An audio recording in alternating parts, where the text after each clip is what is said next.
বন্ধুরা, আমি শাকবর নীল। আজকে এই ভিডিওতে বেশ কিছু সিনেমা সংক্রান্ত বিষয় আপনার সঙ্গে আলোচনা হবে। সবার আগে কথা বলবো লোকেশ কানাগরাজ পরিচালিত, রজনীকান্ত অভিনীত upcoming Tamil cinema, pan India cinema in fact, কুলি সেকেন্ড সিঙ্গেল মনিকা নিয়ে, যে গানটার মধ্যে আপনারা পূজা হেগড়েকে দেখতে পাচ্ছেন এবং এই গানটার লিরিক্সের কাজ করেছেন বিষ্ণু এরাওয়ান, গানটার কম্পোজিশন অনিরুদ্ধের এবং শুভলা সিনি এই গানটা অ্যাকচুয়ালি গেয়েছেন। এবং এই গানটার থেকে আমার এক্সপেকটেশন খুব বেশি ছিল না। আমার অ্যাকচুয়ালি এক্সপেকটেশন প্রথম গানটার থেকে ছিল, কিন্তু প্রথম গানটার মেন যে জায়গাটা সেটা বাদ দিয়ে দিলে গানটা আমার জন্য সেরকম এক্সাইটিং প্রমাণিত হয়নি। খুব যে আমার ভালো লেগেছে প্রথম গানটা তা নয়, র্যাদার দ্বিতীয় গানটা কিন্তু আমার অনেকটা বেটার লেগেছে। এই গানটা একবার আপনি শুনবেন, আপনার যে ইমিডিয়েটলি পছন্দ হয়ে যাবে, ভালো লেগে যাবে সেরকম নাও হতে পারে। আমার সঙ্গেই সেটা হয়নি।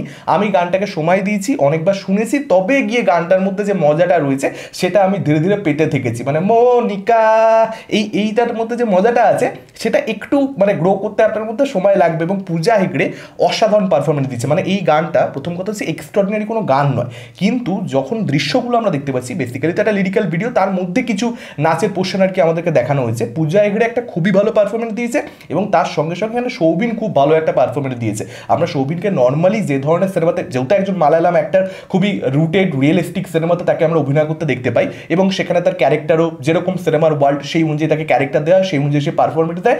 এবার লোকেশের যে ওয়ার্ল্ড সেটা তো অনেকটা ডিফারেন্ট মালায়ালাম ছবির থেকে, যে কারণে এখানে কিন্তু তাকে প্রপারলি ডান্স করানো হয়েছে, যেটা দেখে ভীষণ ভালো লেগেছে। এখানে সৌবিন জাস্ট ফাটিয়ে দিয়েছে।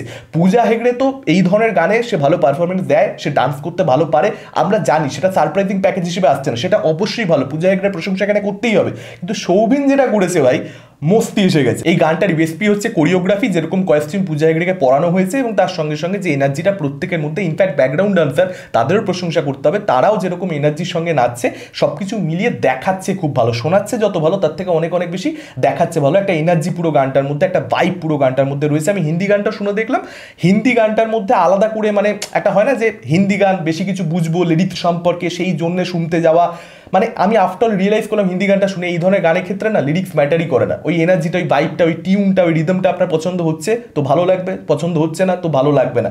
লিরিক্স এখানে সেকেন্ডারি। আর মনিকা বেলুচিকে এখানে ট্রিবিউট দেওয়া হয়েছে। আপনারা জানেন একজন খুবই ফেমাস অ্যাক্ট্রেস, এখন তার অনেকটা বয়স হয়ে গেছে, কিন্তু নিজের টপ ফর্মে সে অনেক ছেলের মন পিগলেছে এবং সেটাকে কেন্দ্র করে সোশ্যাল মিডিয়াতে নানান সময় নানান রকম পোস্ট আপনারা দেখতে পেয়ে যাবেন। তো তাকে নিয়েই বেসিক্যালি কাইন্ড অফ এটা একটা ট্রিবিউট আপনারা বলতেই পারেন। তো ওভারঅলে গানটা আমার ভালো লেগেছে, মজা লেগেছে এবং আমার মনে হচ্ছে যে এই গানটা এখন যতটা আমার ভালো লাগছে তার থেকে আরও বেটার হয়তো কয়েকদিন বাদে লাগবে, কয়েক সপ্তাহ পরে লাগবে। কারণ অনিরুদ্ধের বিভিন্ন গানের ক্ষেত্রে কিন্তু সেই জিনিসটা হয়, মানে সময়ের সাথে সাথে আর কি গ্রো করে। দেখা যাক এটার ক্ষেত্রে হয় কিনা। এর পরবর্তীতে মুভি আপডেটসে যদি চলে আসি, যত কাণ্ড কলকাতাতেই অনিক দত্ত পরিচালিত, আবির চট্টোপাধ্যায় অভিনীত ছবি। এই ছবিটা কিন্তু এবছর দুর্গাপুজোতে মুক্তি পেতে চলেছে, ফ্রেন্ডস কমিউনিকেশনের ছবি।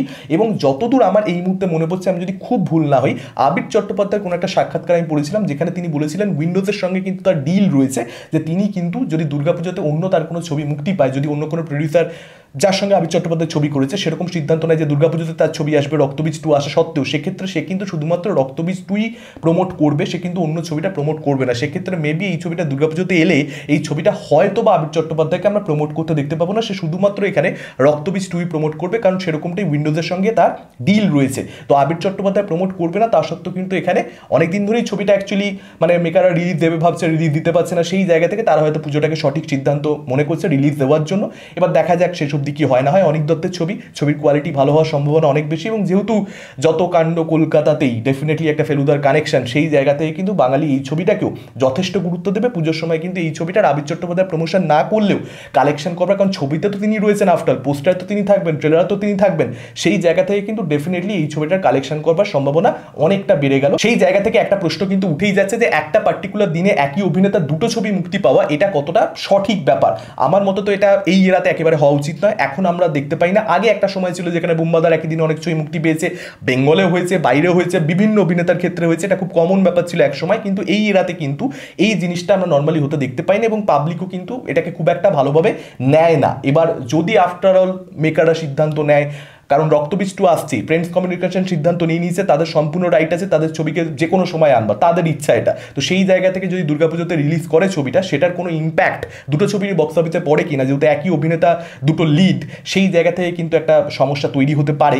দেখা যাক শেষ অবধি কি হয় না হয়, সময় আমাদেরকে বলবে। হয়তো বা কোনো সমস্যা হলোই না, দুটো ছবি নিজের জায়গা থেকে ভালো কালেকশন করলো, সেরকম আমরা দেখতে পেতে পারি। অনেকেই এখন এই ছবিটাকে হালকাভাবে নেবে যে সেরকম স্ট্রং কম্পিটিটর মেবি এটা নয়, কিন্তু আমার মতে কিন্তু এই ছবিটাকে হালকাভাবে নেওয়ার কোনো কারণ নেই। আবির চট্টোপাধ্যায় গোয়েন্দা গোয়েন্দা হিসেবে যখন যখন আসে তার কিন্তু ওই পার্টিকুলার ইমেজটা বাঙালি দর্শক প্রচণ্ড পরিমাণে পছন্দ করে। সেই জায়গা থেকে কিন্তু এই ছবিটার বক্স অফিসে একটা হিউজ চান্স থাকছে। এটা শুধুমাত্র রক্তবীজ 2 এর জন্য প্রেশার নয়, তার সঙ্গে সঙ্গে রঘু ডাকাতের জন্য কিন্তু একটা হালকা করে হলেও প্রেশার। ডেফিনেটলি রক্তবীজ 2, রঘু ডাকাত এই দুটো ছবি এগিয়ে থাকবে, কিন্তু এই ছবিটাকে হালকা নেওয়া যাবে না। এই ছবিটা কিন্তু যে কালেকশনটা করবে সেটা ওই ছবিগুলোর কালেকশনটা খানিকটা হলেও কমিয়ে দেওয়ার কিন্তু ক্ষমতা অবশ্যই রাখছে এই ছবিটা।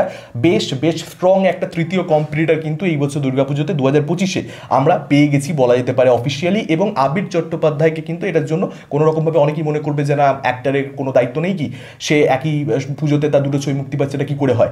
অ্যাকচুয়ালি কিন্তু এই ছবিটা যে রিলিজ দিচ্ছে মানে এখানে কিন্তু আবির চট্টোপাধ্যায়ের কিছু করবার নেই।